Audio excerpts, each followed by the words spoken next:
तुम्हाला सांगू का? मुद्दा हा कबरीचा, थडग्याचा अजिबात नाहीये. महाराष्ट्रात मुद्दा कशाचा आहे? धार्मिक राजकारणाचा. मला सांगा 350 वर्षाची एखादी कबर उकरल्यानंतर त्याच्यामध्ये म्हणजे काय सापडेल? त्यावेळेस पुरताना जे अवशेष होते, ते आता सापडणार आहेत का? काहीतरी राहिलं असेल का? फक्त त्या थडग्याचा जीर्णोद्धार करायचा किंवा त्याची डागडुजी करायची. आतमध्ये उतरून कोणी पाहिलंय का? बरं, काही जणांचं म्हणणं आहे ते उद्ध्वस्त करायचे. अहो, छत्रपती घराण्यांच्या म्हणजे छत्रपती शिवाजी महाराजांनंतर महाराणी ताराराणी ज्या खरंच त्या औरंग्यासोबत लढल्या, त्यांच्या समाधीची आत्ताची अवस्था काय आहे एकदा पाहिली का तुम्ही? मी जाणार आहे त्या गावाला. म्हणजे तुम्ही कल्पना नाही करणार आहे का छत्रपती महाराणींची त्यांच्या समाधीची अवस्था इतकी वाईट आहे. इथल्या कुठल्याही छत्रपतींवर, छत्रपती घराण्यावर प्रेम करणाऱ्या एकाही मी खास करून म्हणेल हिंदू आणि हिंदुत्ववाद्यांना अजिबात त्या कबरीचा जीर्णोद्धार व्हावा असं वाटत नसेल का? मग आत्ताच का कबरीचा मुद्दा काढला जातोय याचा जर बारकाईनं विचार केला समजा, तर माझं मत फार वेगळं आहे आणि माझं मत इतकं स्पष्ट आहे, की ते मत तुम्हाला कदाचित पटणारं नसेल. छत्रपती शिवाजी महाराजांच्या नावावर, छत्रपती संभाजी महाराजांच्या नावावर आपल्या महाराजांना, आपल्या राजाला पुरोगामी म्हणणारी लोक सुद्धा आहेत आणि प्रतिगामी म्हणणारी लोक सुद्धा आहेत. पण आम्ही कधीही विचार करत नाही, की आमचा राजा कुठल्या चौकटीमध्ये बसतो. ज्या राजाकडं इंग्रज सुद्धा येऊन झुकायचे, ज्या राजाचा पराक्रम 7 समुद्रापार होता, त्या राजाला तुम्ही जातीच्या धर्माच्या चौकटीत बांधणार हे कितपत योग्य आहे? छत्रपती शिवाजी महाराजांनी अफजल खानाचा कोतळा बाहेर काढला. मेल्यानंतर त्याची कबर कुठे बांधली? प्रतापगडावर. आता तुम्ही ती पण उद्ध्वस्त करणार का? मग शिवाजी महाराजांच्या पराक्रमाचं काय?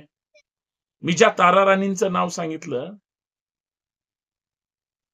एकमेव अद्वितीय स्त्री अशी आहे, की खंबीरपणे त्या औरंग्याच्या विरोधात लढल्या.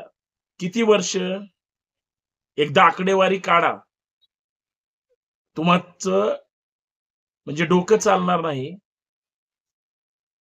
तो औरंग्या लढून इथंच मेला. विषय संपला त्याचा. त्याच्या कबरीचं जे काही उदात्तीकरण झालंय, ते अजिबात मान्य नाही. कुणालाच मान्य नाही. पण महाराजांचा पराक्रम तुम्हाला जर फार मोठा दाखवायचा असेल, हे बघा भविष्यामध्ये छत्रपती शिवाजी महाराजांना अजून लाखो करोडी लोक त्यांच्यावर रिसर्च करणार आहेत, त्यांना प्रेरणास्थान मानणार आहेत. छत्रपती शिवाजी महाराजांना लोक डोक्यावर सुद्धा घेणार आहेत आणि डोक्याच्या आतमध्ये सुद्धा घेणार आहेत, कारण त्याच्यावर संशोधन केलं जाईल. लक्षात ठेवा. आणि संशोधन ही गोष्ट अशी असते, की तिथं तुम्हाला इतिहासाच्या पाऊलखुणा ते कुणासोबत लढले, कशा पद्धतीनं लढले, याच्यावर संशोधन होणार ना.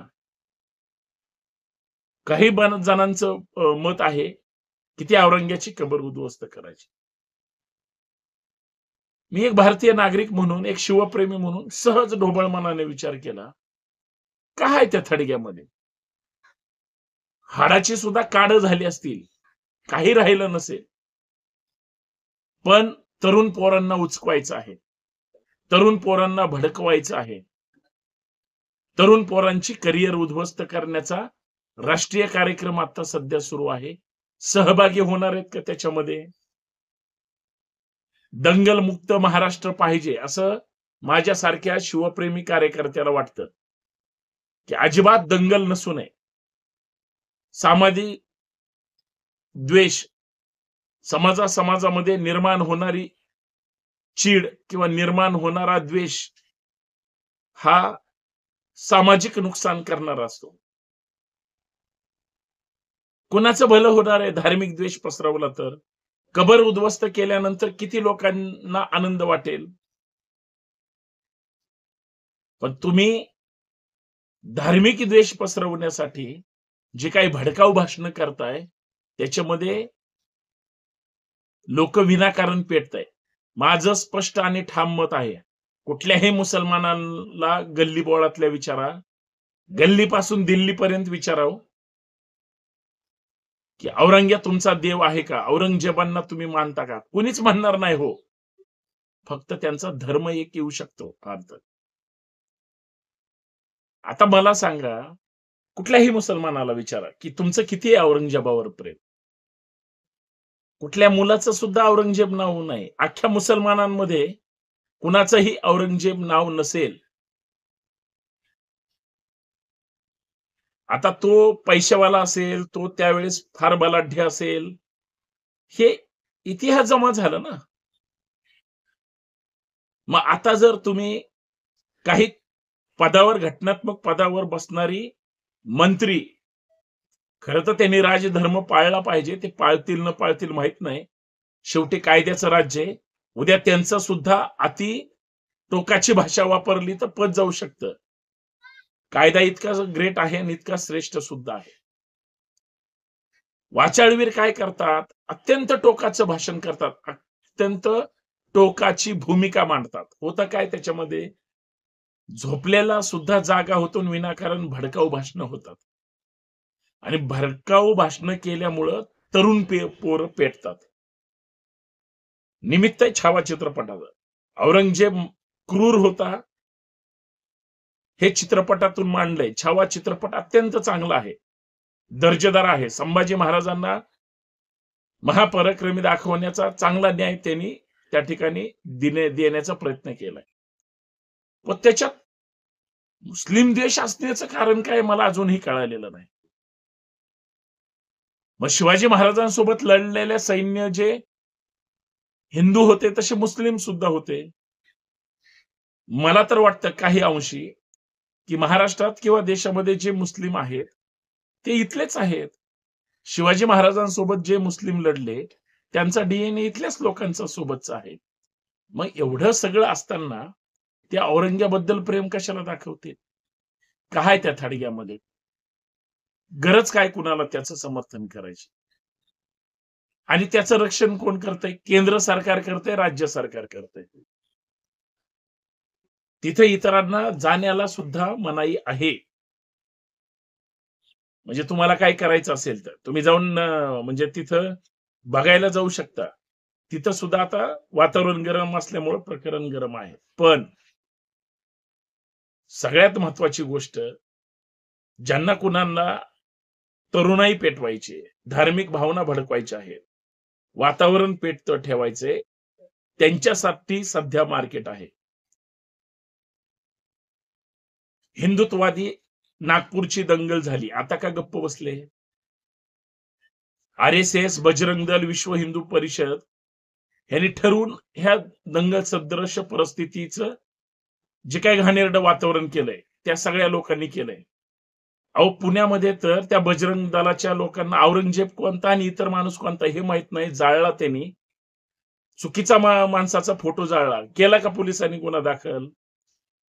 नागपूरमध्ये सुद्धा अगोदर ज्यांनी भडकाऊ भाषण आंदोलन केली, पोलिसांनी त्यांच्यावर गुन्हे दाखल केलेत. पुणे सुद्धा अपवाद आहे त्याला, तसंच इतर ठिकाणी सुद्धा असते. छत्रपती शिवाजी महाराजांच्या इतिहासाचं फक्त यांना तिथं वापर करायचा आहे. मूळ द्वेष यांचा मुस्लिम विरोधी. आता औरंग्य आलाय हो. याच्या अगोदर काही महिने, काही दिवस काय होतं, याच्यानंतर काय असेल? मुद्दे हे तात्पुरत्या स्वरूपाचे असतात. डोक्यात विकृती ही कायम स्वरूपाची असते. मी कुणाचंही समर्थन करत नाही आणि कुणाचा विरोध करत नाही. मला फक्त काळजी या गोष्टीची वाटते की तुम्ही जरा महाराष्ट्राचा अंदाज घ्या, अभ्यास करा. तरुण पोरांना काय पाहिजे? तरुण पोरांच्या हाताला रोजगार पाहिजे. नाहीत देऊ शकत. मग ज्या हाताला काम पाहिजे, त्या हातामध्ये हे दगडी देणार, काट्या देणार, जाळपोळ करायला देणार. आता मला सांगा, कबर उद्ध्वस्त करायची असं म्हणतायत. माझं या माध्यमातून जाहीर इशारा आहे. मग ते भाजपचे नेते असू द्या, हिंदुत्ववादी नेते असू द्या, बजरंग दलाचे असू द्या, विश्व हिंदू परिषदेचे असू द्या, किंवा ज्यांना कबरीचं संरक्षण करायचंय, त्यांना सुद्धा माझं चॅलेंज आहे. तुमची स्वतःची पोरं त्या आंदोलनात उतरा. दुसऱ्या हिंदू म्हणून 18 पगड जाती 12 बलुते दारातले मराठा बहुजन तरुण पोरांना भडकवून तुम्ही त्यांचे करिअर उद्ध्वस्त करू नका. त्यांच्या अंगावर गुन्हे दाखल करायला लावू नका. कशाला वातावरण पेटवताय? तुमचं पोरग लढू द्या. तुमच्या पोराला आंदोलन करायची सवय लावा. तुमचं पोरग नेहमी स्टडीत कशासाठी? आणि आमच्या मराठा बहुजनांची पोरं नेहमी स्टडीत कशासाठी? त्यांच्यावरच गुन्हे दाखल कशासाठी? एकदा तुमचीही पोरं जाऊ द्या ना आतमध्ये साहेब. मग बघा आंदोलन कसे शांत होतील. आता एक दंगल झाली ना नागपूरची, वातावरण पेटवलं ना त्यांनी, आता सगळे बिळात गप्प बसले असतील. कशासाठी? तिथं जे काही 100-200 पोरं आता पकडले जातील, ज्या बांगलादेशी माथी फिरूंनी किंवा अजून कोण त्याच्यामध्ये पोलीस तपासात सगळे येणार आहे. पोलीस कायद्याने सगळ्यांना आता त्यांना त्यांच्या आईचंच दूध आठवेल. रडायला सुद्धा डोळ्यात पाणी त्या ठिकाणी दिसणार नाही. इतकी करिअरला डाग लागणार आहे. ती कुणाची पकडली असतील, मी कुणाचं नाव घेणार नाही. ज्यांनी आंदोलन करून पेटवली आणि ज्यांनी पेटून आंदोलन केलंय, त्या सगळ्यांचा बाजार उठणार आहे, लक्षात ठेवा. का? मी तेच सांगतोय. तरुण पोरांची करिअर उद्ध्वस्त करण्याचा राष्ट्रीय कार्यक्रम सध्या महाराष्ट्रात सुरू आहे. माझी प्रत्येक आई बापाला विनंती आहे, ज्यांचं पोरग 15-16 वर्षापासून एक 25-30 वर्षापर्यंत आहे आणि ज्याचं लग्न झालेलं नाही, किंवा जे मोकार आहे, किंवा जे जातीयवादी विचारधारेमध्ये काम करते, ती कुठल्याही जातीवादी धर्माच्या संघटनेमध्ये असू द्या, त्या पोराचं जर करिअर उद्ध्वस्त होणार असेल, पोराला वेळीच आवरा. त्याच्यावर लक्ष ठेवा. बघा तो कुणाच्या कळपात जातोय. बघा तो कुणाच्या दावणीला बांधलेला आहे. धर्मांध म्हणून तो स्वतःचं करिअर उद्ध्वस्त करून घेईल. नंतर आईबाप म्हणून तुम्ही जन्म दिलाय, जन्मलं पोरग होतं त्यावेळेस पेढे वाटलेत. आता पोरग तुम्हाला रडायला लावेल. कारण एकदा जर दंगलीचे आणि ह्या राईट्सचे जर गुन्हे दाखल झाले ना, कुठलाही नेता तुम्हाला जामीन तर घ्यायचं सोडा, अजिबात विचारपूस करायला सुद्धा येणार नाही.